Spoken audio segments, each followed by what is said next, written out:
صلی اللہ علیہ وسلم کا کوئی طریقہ ہے، جبکہ اللہ کے نبی صلی اللہ علیہ وسلم نے ہم کو استنجا خانے میں بیٹھنے کا بھی طریقہ بتلایا ہے، اور کیسے ہمیں دست لینا چاہیے، کیسے پاکی حاصل کرنی چاہیے، اس کا بھی اللہ کے رسول صلی اللہ علیہ وسلم نے طریقہ بتلایا ہے، ہمیں کہیں تنہا نہیں چھوڑا ہے۔ اور آج جو ہے ہماری ناکامی کی وجہ یہی ہے کہ ہم اللہ کے رسول صلی اللہ علیہ وسلم اور صحابہ کرام رضوان اللہ علیہ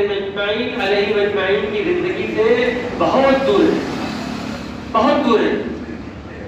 بس ہمیں یہ دعا کرنی چاہیے کہ اللہ تعالیٰ ہمارے ساتھ خیر کا معاملہ فرمائے اور ان حضرات کی سنتوں کو ہمارے زندگیوں میں ڈال دیں۔ اگر ہم تنہائی میں بیٹھ کر کے سوچیں تو خوشی کے موقع پر، غم کے موقع پر، آج غم کے موقع پر بھی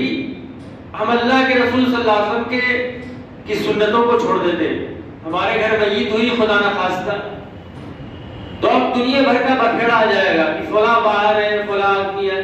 وہ باہر ہے، بیٹا باہر ہے۔ ایک جگہ تو داماد نے وہ میت کو رکوا دیا کہ جب تک میں نہیں آؤں گا مٹی نہیں لی جائے گی، وہ 24 گھنٹہ تک میت ویسی پڑی گئی۔ کوئی اللہ کے رسول صلی اللہ علیہ وسلم کی تعلیمات اور یعنی شریعت کی تعلیم کا کوئی اثر نہیں، اپنے منمانی کر رہے ہیں۔ کوئی اگر سمجھانے جائے نہیں وہ مسئلہ ہے، داماد کا معاملہ ہے،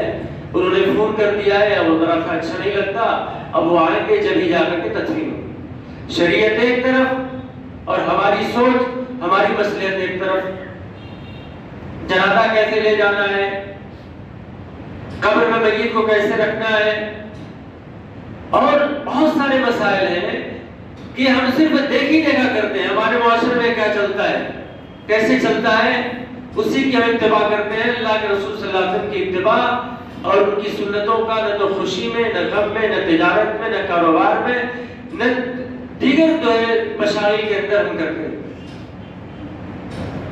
عقبہ ابن عامر رضی اللہ تعالیٰ عنہ، میں یہ واقعہ اس لیے بیان کر رہا ہوں کہ ان کی زمانوں میں کس قدر تاثیر تھی۔ مغربی افریقہ کے اندر ایک شہر قیروان، تو اس شہر قیروان کی فتح اور اس کے بانی ہے، اس کی بنیاد حضرت عمر رضی اللہ تعالیٰ عنہ کے ہاتھ رکھی گئی۔ حضرت عمر رضی اللہ تعالیٰ عنہ جب وہ علاقہ فتح ہو گیا، بربر قوم تھی، افریقہ کا جنگل تھا، تو جب امیر جو مسلمانوں کی طرف سے امیر تھے، جب وہ مصر آتے تو بربر قوم کے اندر مخالفت کا طوفان اٹھ جاتا، اور پھر وہ ماننے سے انحراف کرتے۔ اس لیے لازمی طور پر یہ ضرورت محسوس کی گئی کہ یہاں افریقہ کے اندر قیروان کے اندر بھی یعنی دارالعمارت ہونا چاہیے کہ یہاں بھی کوئی صوبہ ہو، یہاں پہ مسلمانوں کا امیر رہے جو ان کی حفاظت کرے اور ان کا معائنہ کرے، ان کے اوپر نظر رکھے۔ حالانکہ وہ زمین بہت دلدل تھی، وہ جو گھنا جنگل تھا اور بالکل گنجان جنگل تھا، زمین بالکل دلدل اور ایک دم گھنا جنگل، درندے اور مودی جانور، طرح طرح کے جانوروں سے وہ آباد جنگل تھا، افریقہ کا جنگل تھا، اور وہاں پہ زندگی کی کوئی رمق نہیں تھی کہ کوئی یہاں پہ زندہ رہ سکے۔ اب وہ اتنا بڑا جنگل خالی کرانا ہے، کیسے صاف کریں، اس کے اندر سانپ، بچھو، شیر، اژدہے اور طرح طرح کے جو ہے جانور، اور 18 صحابہ کرام۔ تو عقبہ ابن عامر رضی اللہ تعالیٰ عنہ نے ایک اعلان کیا، مسلمانوں سے نہیں، انسانوں سے نہیں، جنگل کے جانوروں کو مخاطب کر کے حضرت عقبہ رضی اللہ تعالیٰ نے کہا کہ یا ایھا الحشرات والسباع نحن اصحاب رسول اللہ صلی اللہ علیہ وآلہ وسلم فرحلوا عنا فإنا نازلون فإن وجدناكم قتلنا فإن وجدناكم بعد قتلنا، کہ اے جنگل کے موذی جانوروں اور اے درندوں سن لو، ہم اللہ کے رسول صلی اللہ علیہ وسلم کے اصحاب ہیں اور ہم یہاں پہ قیام کرنا چاہتے ہیں، اگر تم لوگ یہاں سے نکل جاؤ، اگر آئندہ ہم نے تم کو دیکھا تو ہم تم کو قتل کر ڈالیں گے، تم کو مار دیں گے۔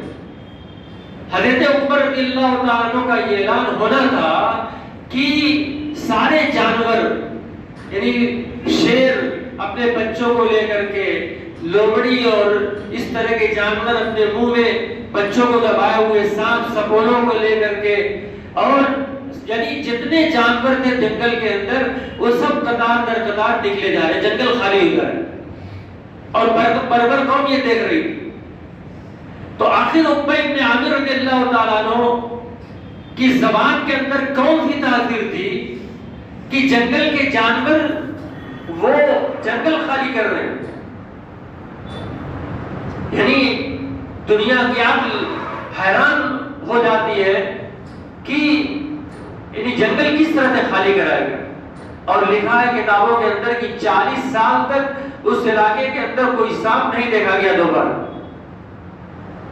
وہاں پہ دارالعمارت بنا، تعمیر ہوا، اور وہاں پہ صوبہ بنا، وہاں پہ باقاعدہ امیر مقرر ہوئے، اور وہاں جو ہے یعنی وہ علاقہ مسلمانوں کی حفاظت اور ان کی عمارت کے لیے بنایا گیا۔ تو یہ زبان کے اندر تاثیر ہے، وہ صرف ایمان کی مضبوطی کی بنیاد پر، وہ ہماری طرح سے ہر معاملے میں سمجھوتا نہیں کر سکتے تھے۔ ایک چھوٹا سا واقعہ ہے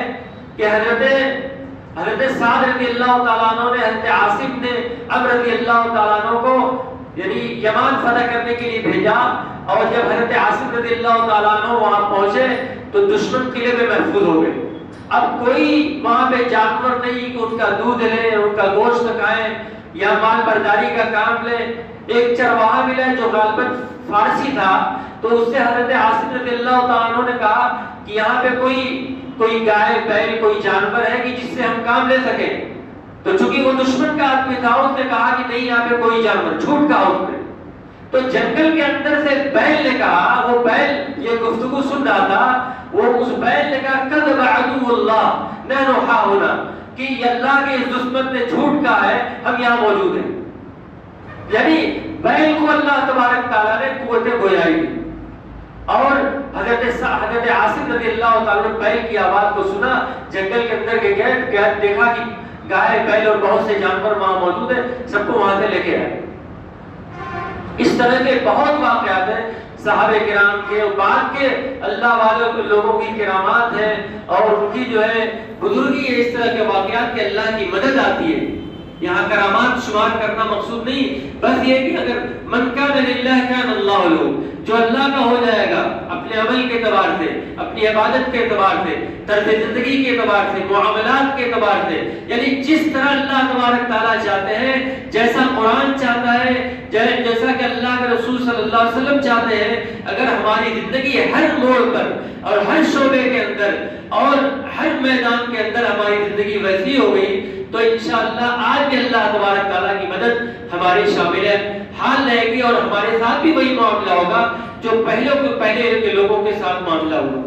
اللہ تعالیٰ ہماری زندگی کو ان لوگوں کی زندگی کے مطابق کر دے، اور اللہ تبارک تعالیٰ ہماری ہر حالت میں اللہ تبارک تعالیٰ ہماری مدد فرمائے۔